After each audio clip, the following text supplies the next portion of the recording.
Hey, hey, ho, ho, ho. Battlefleet Mars. Let's talk about it. But before we get into it, the mystery of the missing die has been solved.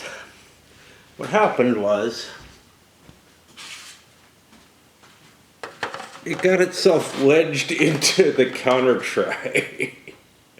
Now, I checked under this counter tray, the big one. I don't think I checked under this one. And I mean, even if I did, I pick it up, it's still stuck there.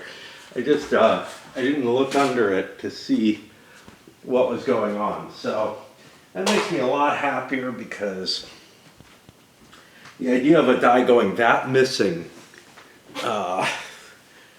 it really led me to wonder about my sanity and whatnot. All right, so what do we say about this one? Whew. So there's two parts to the game, really. There is the strategic map game, which we'll talk about broadly in a little bit. But first I want to get to the tactical battlefield because I handled those battles first and talked about them first. So the actual play of the tactical battles,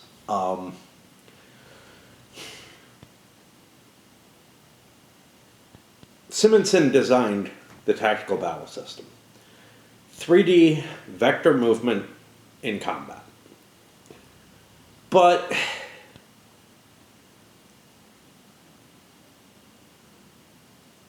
there were a few things that really kind of spoil it. First of all, it's hard to visualize the 3D components of it.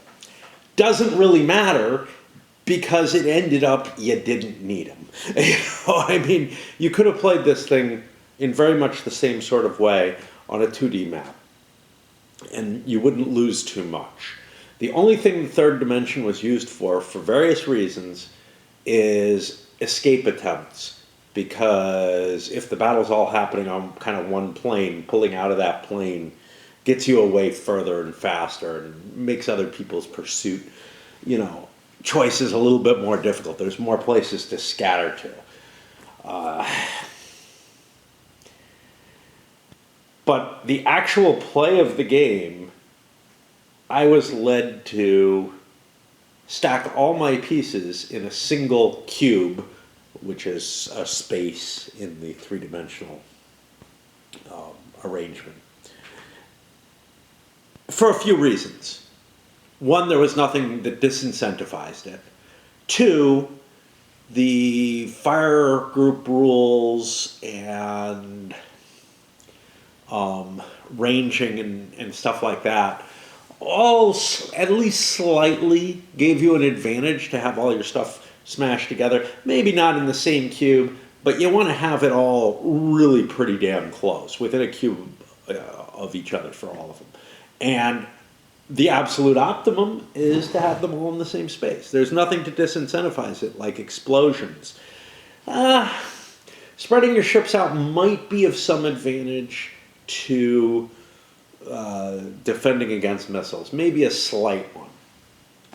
So, you would force the enemy to commit where all his missiles were going to strike.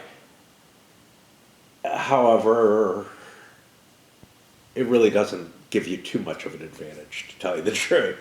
It does limit his options of where those missiles are going to hit each time he gets a choice to hit. So he might have to make his targeting choices ahead of time, and I could see that being an important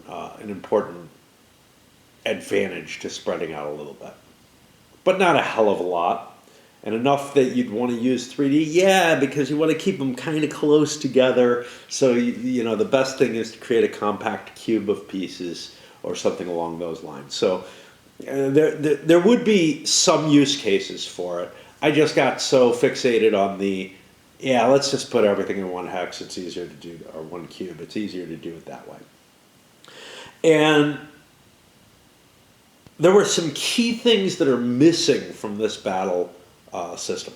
One of them that I went into in some detail is, look, the ships are all the same, and the weapon systems are almost identical. The only difference is Ares develops missiles early in the game, and Mars develops fighters early in the game.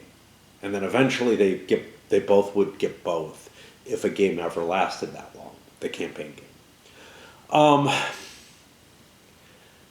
There is definitely some differentiation between fighters and missiles. There's no question there. They operate differently. I'm not sure if one has the advantage over the other. They seem fairly balanced to me from this little playthrough look at them. And I played quite a few of the battle scenarios. I played 2 standalone battle scenarios and like 3 battles within the campaign.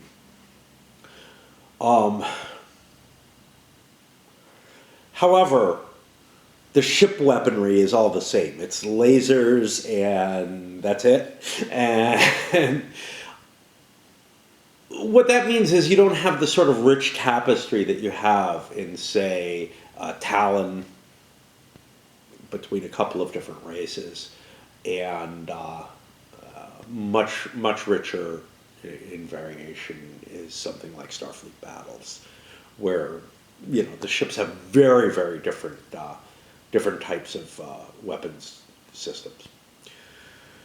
You have choices of weapon systems in games like Starfire, where everybody has the same choices, presumably, but the actuality of how you develop your ships and how you design them ends up creating very different tactics and whatnot. So there was nothing to drive differentiation in tactical concerns, except for the missiles and the fighters, which had their effect, and the existence of who's defending and whether they have any bases, because that also, the fixed defense is pretty weak, honestly. It is definitely not equivalent to the firepower that those bases are bringing into play. But that's one element that I feel makes the tactical system a little boring and dry. The other major element is that there's no differentiation on a ship of firing arcs or of maneuvering arcs. So your ship is able to burn its thrusters in any direction at full value. They're able to fire all their weapons, or their one weapon, however you want to look at this, in any direction at full value. And what that means is that the three-dimensional space, the intricacies of three-dimensional space go away completely. In fact, even the two-dimensional board seems a little bit of an overkill, right? SFB gets away with firing arcs in 2 dimensions. It works great.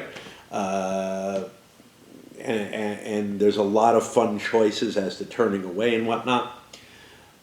There's nothing else either to give you any kind of differentiation as to which way your ships are facing or anything like that. Facing is unimportant in the game. The only thing that's important is your vector of moment and, what values you have in your weapons and your burn capacity and whatnot. And what that all means is that, I think the game could have been redesigned, simplified quite a bit, and put on what essentially is a one-dimensional combat terrain. And there might be some modifications to it and whatnot. It might feel sort of like, what the hell is it? As I look over to see, but it may have moved. It moved. Oh no. All right. Can't think of the name, so I gotta get up and walk over and see what we got here.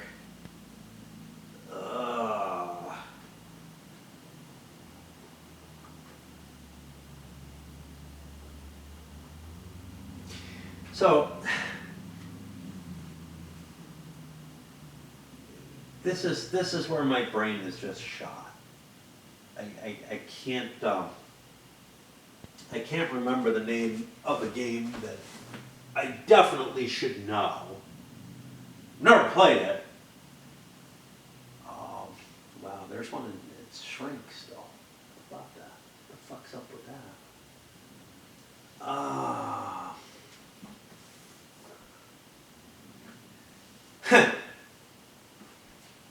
Well, I don't see it. Oh, up front. Yeah, it is up there. No wonder I couldn't see it. Well, you got to see my ass. Yay, I think. I don't know. Probably not. I was probably too low. Yeah, up front where, you know, I may have actually played it at the game store once. You know, where you're just kind of matched up against forces and such not. Kind of like the La Grande Guerre naval combat. That might operate fine, but honestly, given the way that I played these out, I think you could actually do it with just bands of distance and, you know, capability of, hey, I'm leaving this set of bands and we're moving to a different set.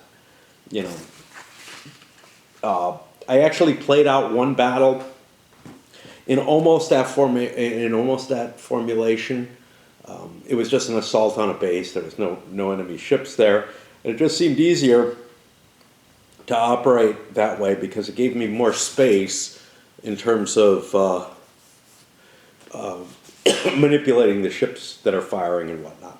And then in my final battle, I ended up using placeholders on the map for the big piles of ships and moving the ships off to the edge of the map and manipulating them around there to indicate who'd fired and who's damaged to what degree. And that improved things tremendously. I cannot imagine how painful it would be to play it straight up by the representation that the game board gives you. Another thing that gets in the way, these little charts, man, it's tiny little writing, and it's just hard on the eyes between that and the counters with their little numbers that are your real ID that you identify everything by. Of course, my eyes have gone bad. I mean, you know, when I was in my teens, I could have dealt with that pretty easily. But it is a factor to get in the way when you compare it to like the SFB SSDs, where you have a sheet this size for every ship that you're recording the damage on. But yeah, it ended up a very dry and overblown system. And it was kind of a matter of, look, Simonson proved by designing this that you can do 3D vector movement in combat and make it not terribly playable, but somewhat playable. And what he didn't do was make an exciting enough system, even within the constraints of the game. So within the constraints of the universe that the game, you know, is representing, it makes perfect sense that the ships have exactly the same weaponry, basically. They're the same ships. They're just owned by different people. Like, it's whether the ship rebelled or not. And it's the same technology across the board. So that all makes sense. What doesn't make sense is the concept that ships can thrust in any direction, can fire their weapons in every direction. Another thing that was kind of missing that slowed down battles a great deal is there's no concept of like structural damage to the ships.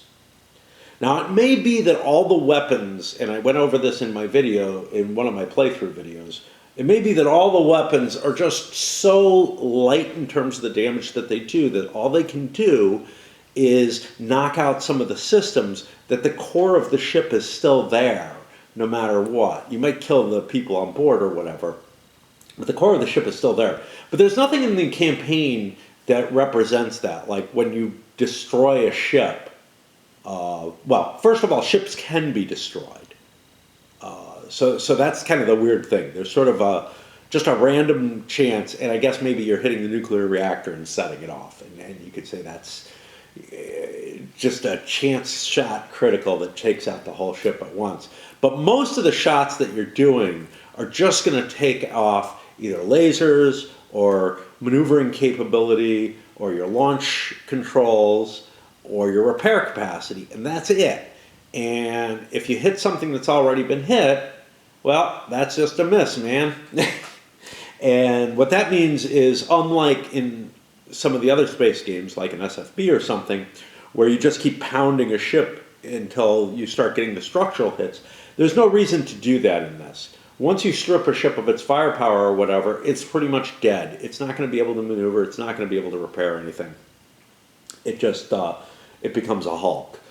Anyway, that led to a certain level of tedium in the fighting, in the sense that you would just keep hitting the same system. And it's like, well, it's gone already. Too bad. You know, you're not doing anything to the ship, and you're not taking away the other systems either.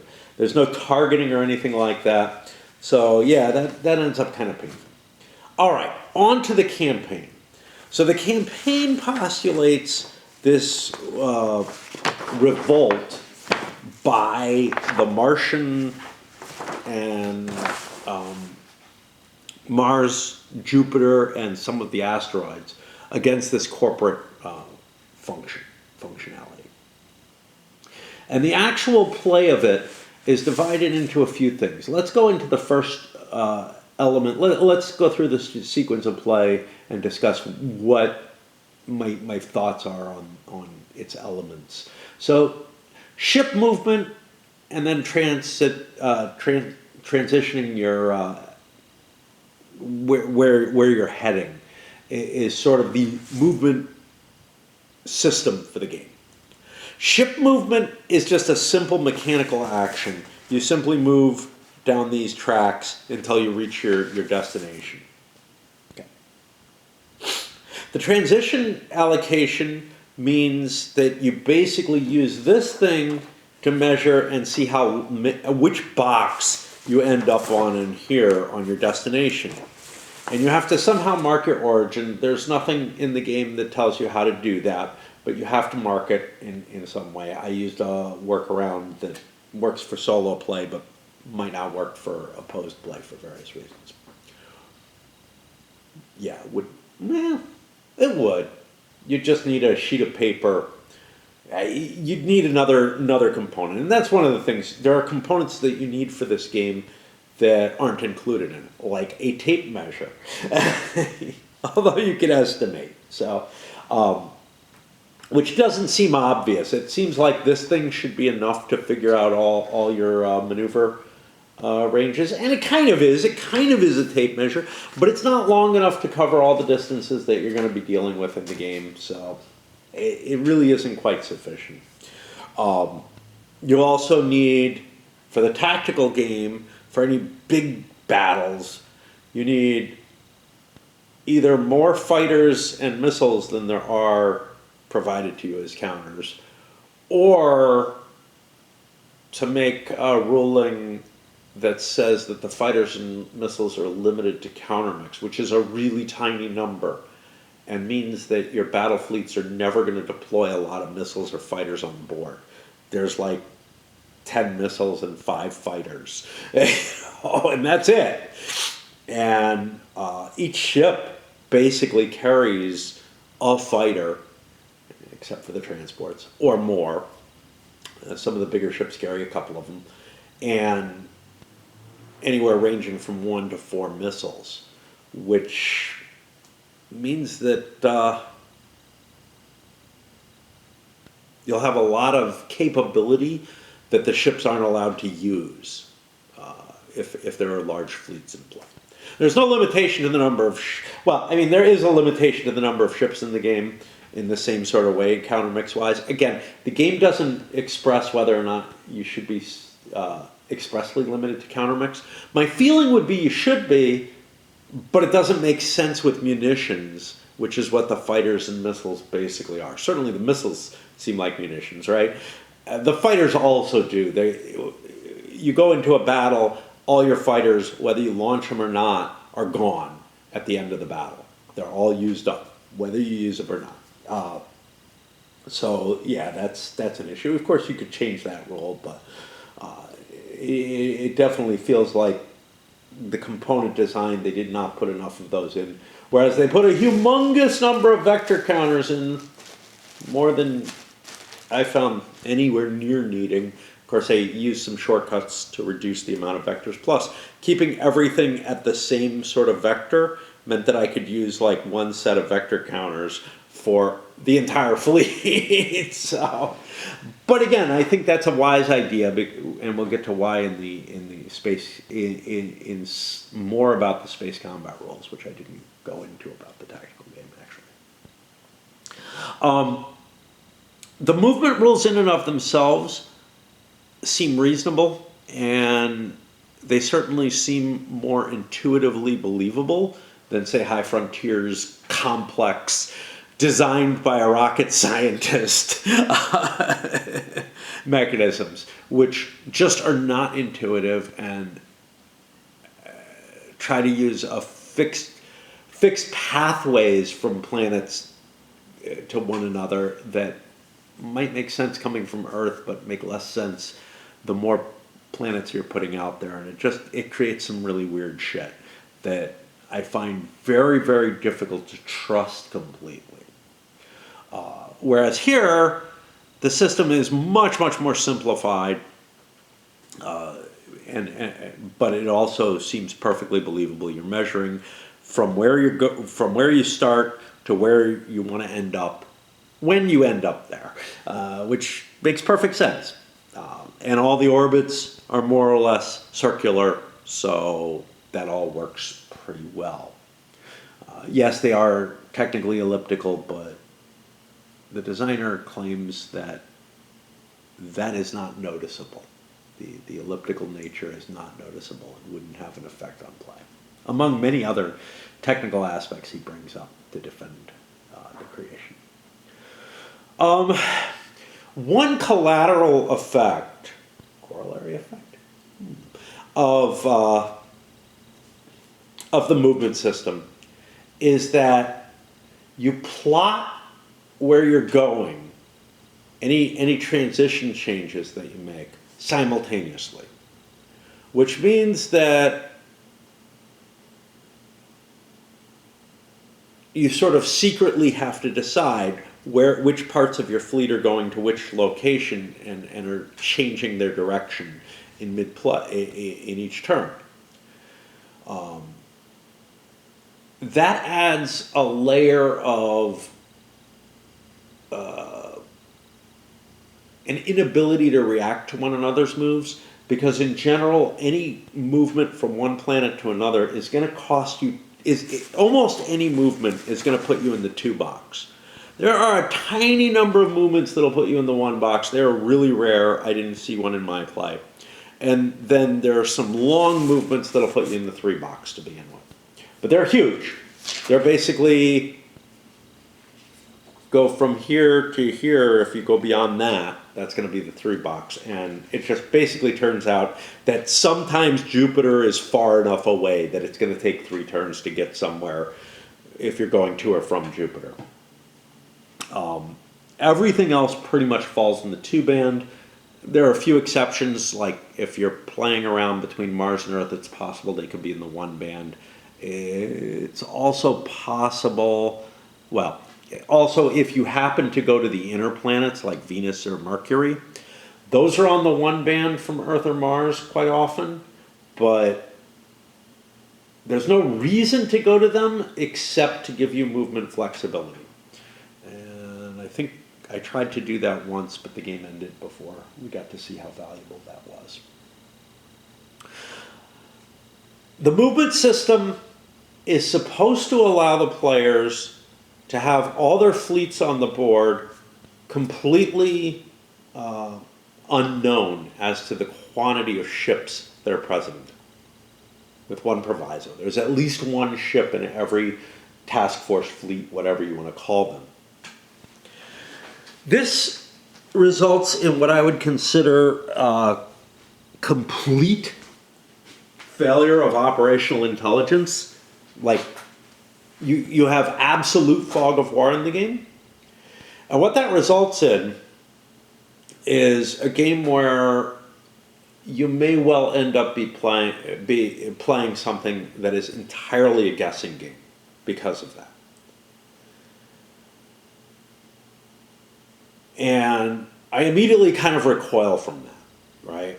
I mean, basically, if you have absolutely no reason to know where your opponent's, what's present on any planet or what's present in transit, first of all, from a gameplay point of view, that drops the entire game down to a game of Rochambeau, rock, paper, scissors.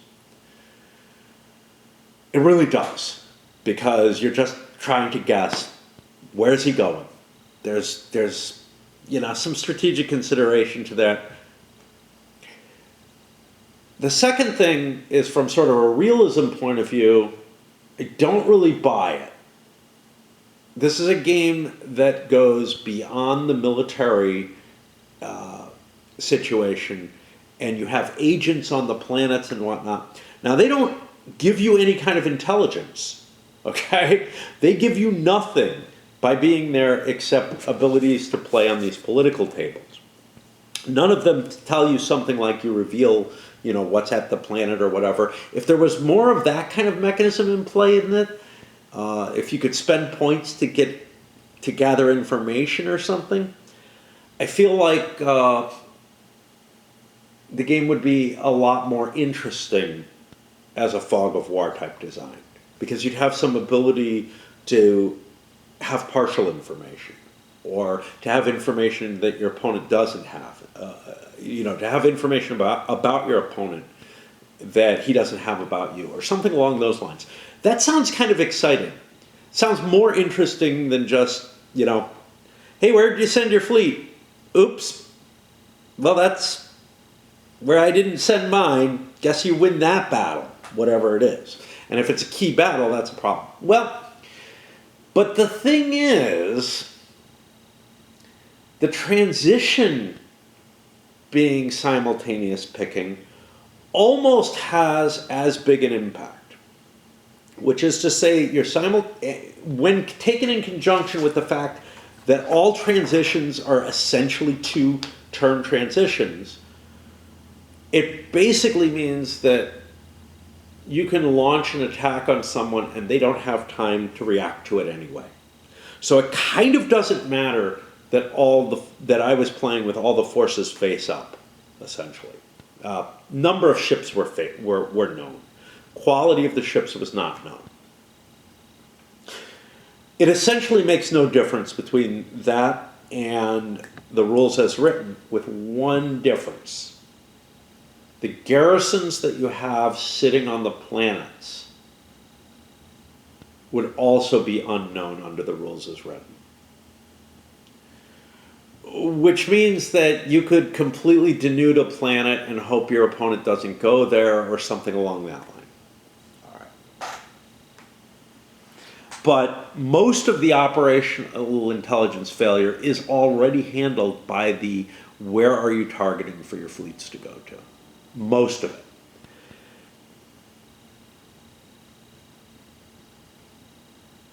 Enough that, because you could denude a planet anyway on the turn that, the other guy is sending his fleet out, and he just won't know that, and he won't know that he had an easy target available.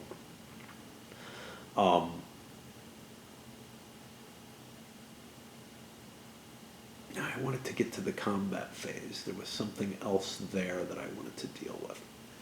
So combat, there's two mechanisms for combat. One is the battle board that I talked about. Another one, which doesn't work exactly the same in terms of results, is going to be this abstract tactical system, which can also be used instead.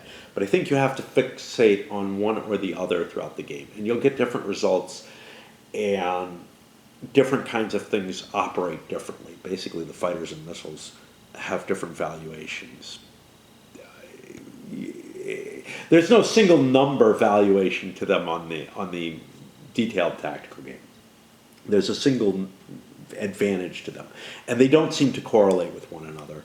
And the damages that happen also don't seem to necessarily correlate with one another.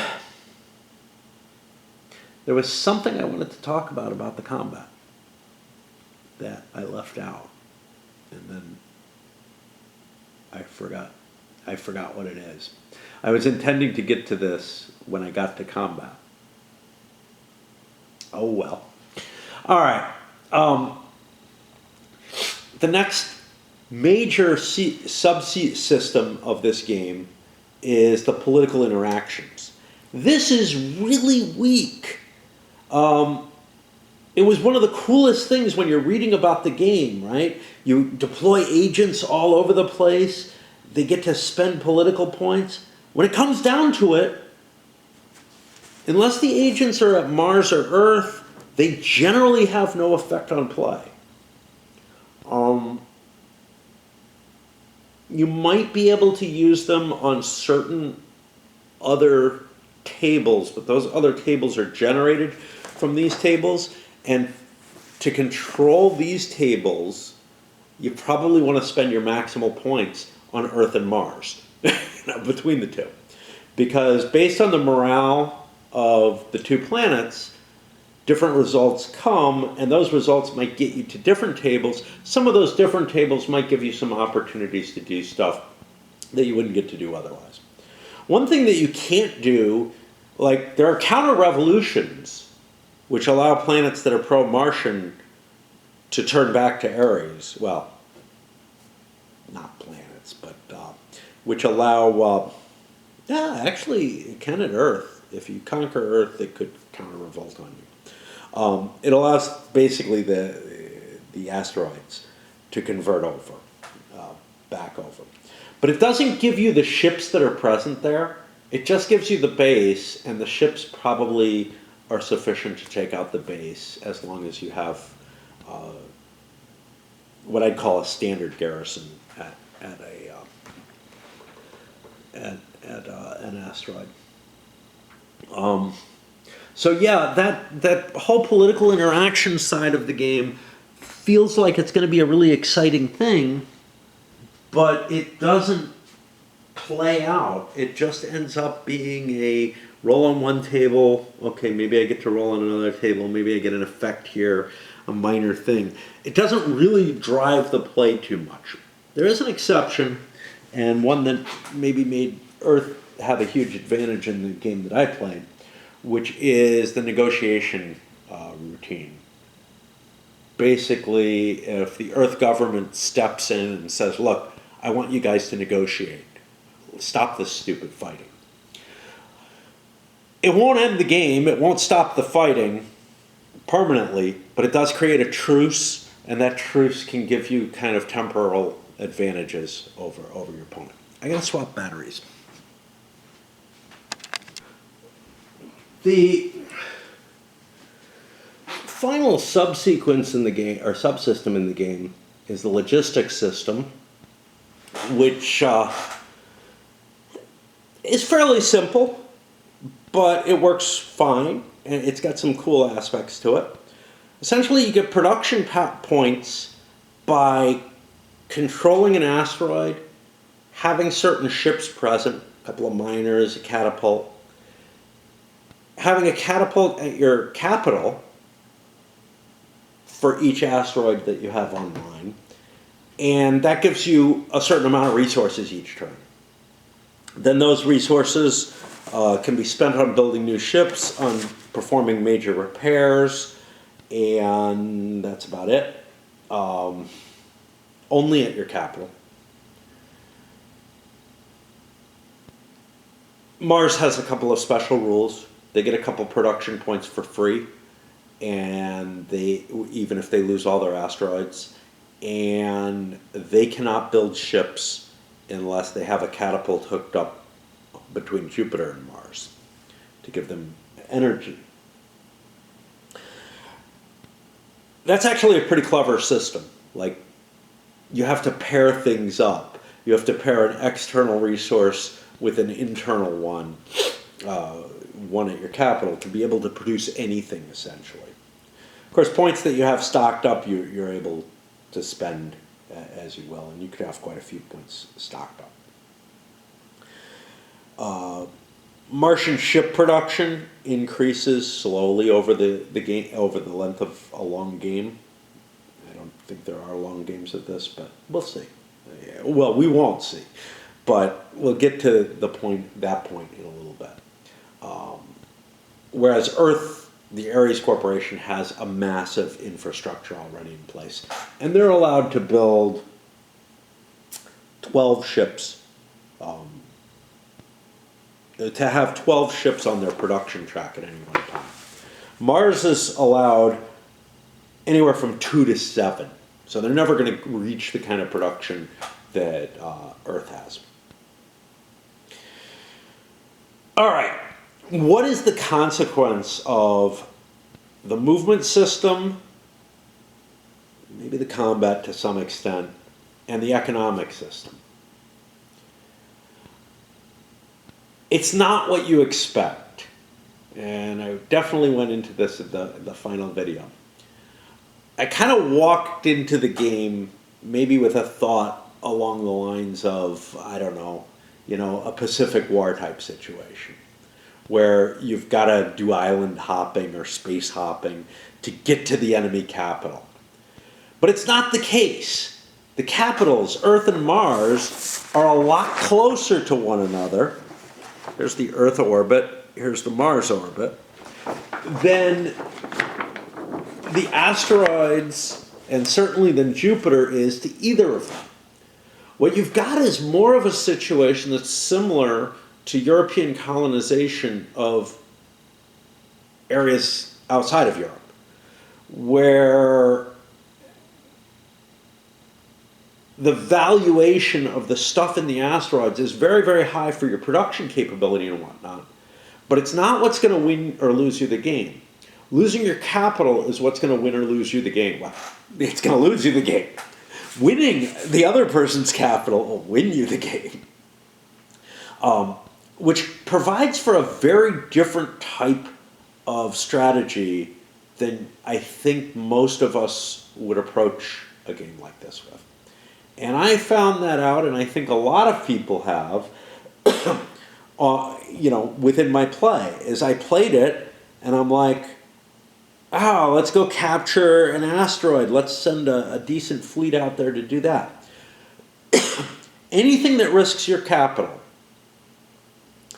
or that takes away your chance of taking the other person's capital, is a bad choice, I think. Those asteroids and whatnot, yeah, you can maybe throw a few ships out to them in order to try to gain an incremental advantage in your production for the long-term situation. But what you cannot do is you cannot leave what's important to you, your own capital, undefended relative to the kind of fleet that your enemy could put out. Because he could do a surprise move any turn and throw ships in the 2 space going to your planet, and there's not much you can do about it. Well, I mean, you could launch your fleet as you see his coming in and go try to capture his planet a turn later, I guess. But yeah, it really is a matter of, and that's where the complete operational lack of intelligence would come in handy, is you wouldn't know that you're going to get hit. So you'd have to keep defending yourself unless you took advantage and went to attack the other guy and hope that he leaves his planet unguarded for some reason.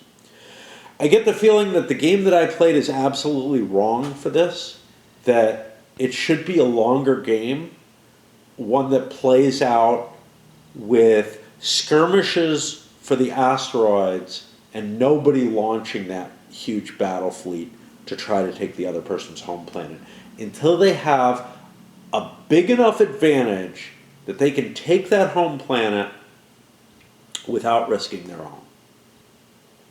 And that becomes a really weird game, because the majority of your fleet is going to be sitting on garrison duty under those conditions. Now, if you have a small advantage, say you got 20% advantage or something like that, and you have the complete operational surprise situation. You might be able to trap your opponent's fleet in a battle that they will likely lose at their home planet. And that's sort of the worst situation for them, because they won't know that you're hitting them until your ships get there. And this is the way I did not play, where the way it's written in the rules, where forces are completely unknown. All you know is that there's at least one ship there, and you don't know how many others there are. And if you do play that way, it might be possible to launch an attack a little bit quicker, but you still wouldn't see the kind of thing that you saw in my game, which was that somebody left their own home planet too undefended, and a major fleet moved in. I think no matter what, you're going to want to keep the vast majority of your ships at your home planet all the time, because anything else is just risky. With the one exception that you might be able to launch a pretty good strike on the other person's home planet, counting on an attrition war or something along that line. I do think it's an interesting game, and I think that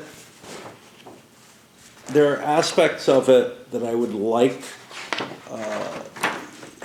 that maybe I would play. I would like to explore more, essentially, like that whole tactics of, or the whole strategy of fighting out this sort of colonial war over the asteroids, rather than trying to sweep in and take the opponent out with one brutal strike. And I think that my way of playing it without the operational surprise being so complete, without knowing what ships are based at a planet, would actually increase the chances of that kind of colonial war happening, where small groups of ships would go out and fight over the asteroids, and it would just be this slow play of the morale tables and whatnot, instead of what I think that the complete operational surprise, along with the mindset of, well, I got these bases, I'll be safe, the bases are not that strong, and really you end up, I feel like a lot of players, myself included, just made some wrong assumptions about how the game should play out, and went in for that kill strike. And then it ends up succeeding because the other guy is maybe doing other things that are not as drastic as the strategy that you took. The actual combat in the tactical game is very, very random. It's randomness spread over a lot of die rolls, but I could see a lucky streak turning it pretty heavily. I didn't really pay too much attention to how volatile the tactical abstract combat table is not very volatile, which is to say, if you're fighting at about 100 at about 1-to-1 odds, anything close to it,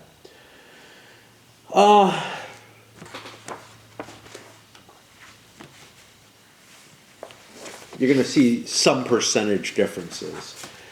But in both cases, you have chances to break off the combat. And the problem there is, of course, for one person, for a really important combat, breaking off is probably an unacceptable result, because they'll be losing their home planet, and their fleet will be too small and it might get immediately chased by that big fleet following it. It's kind of weird though, because as soon as you land someplace, unless you need to refit damage or something, you're able to immediately take back off.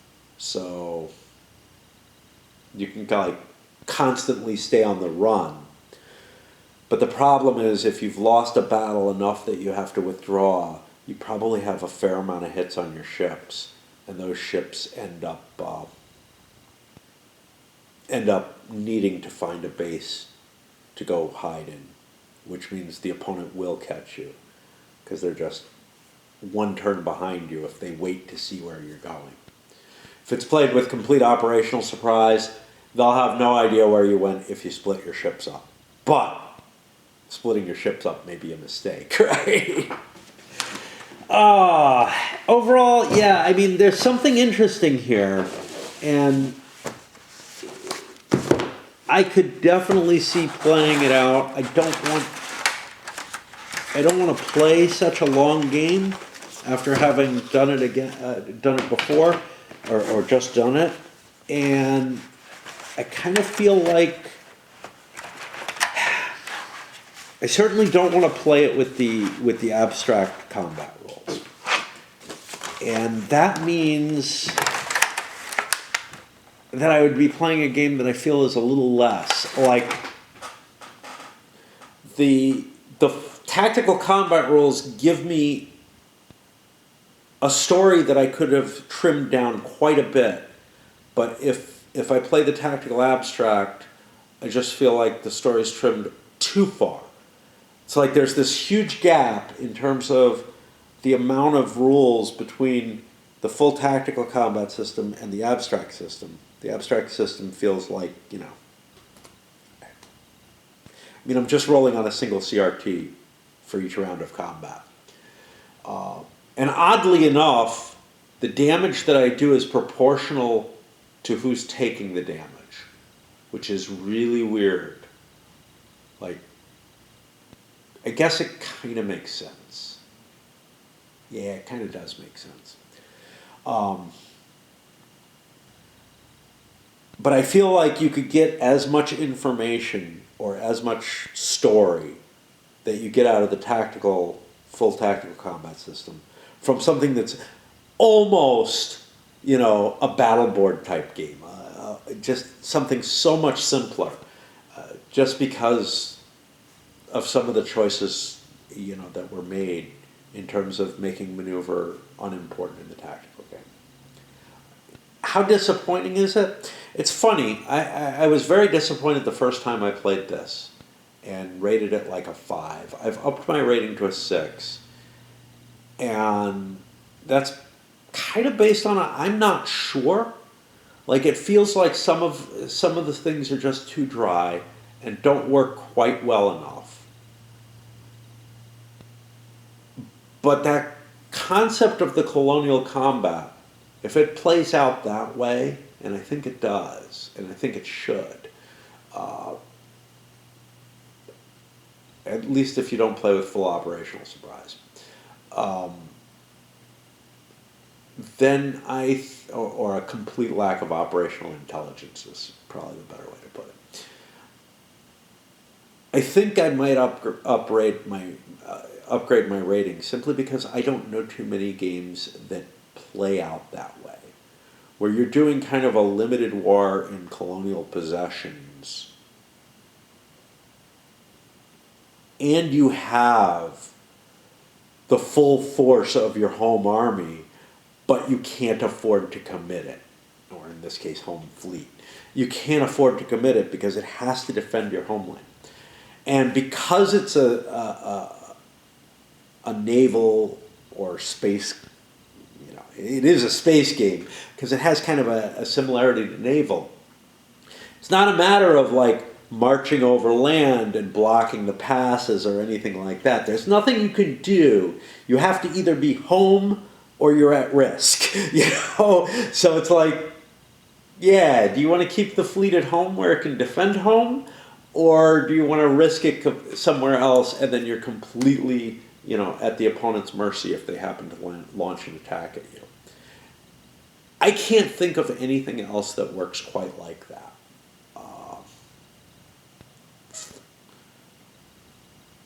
You might be able to make an argument that Stellar Conquest can work that way.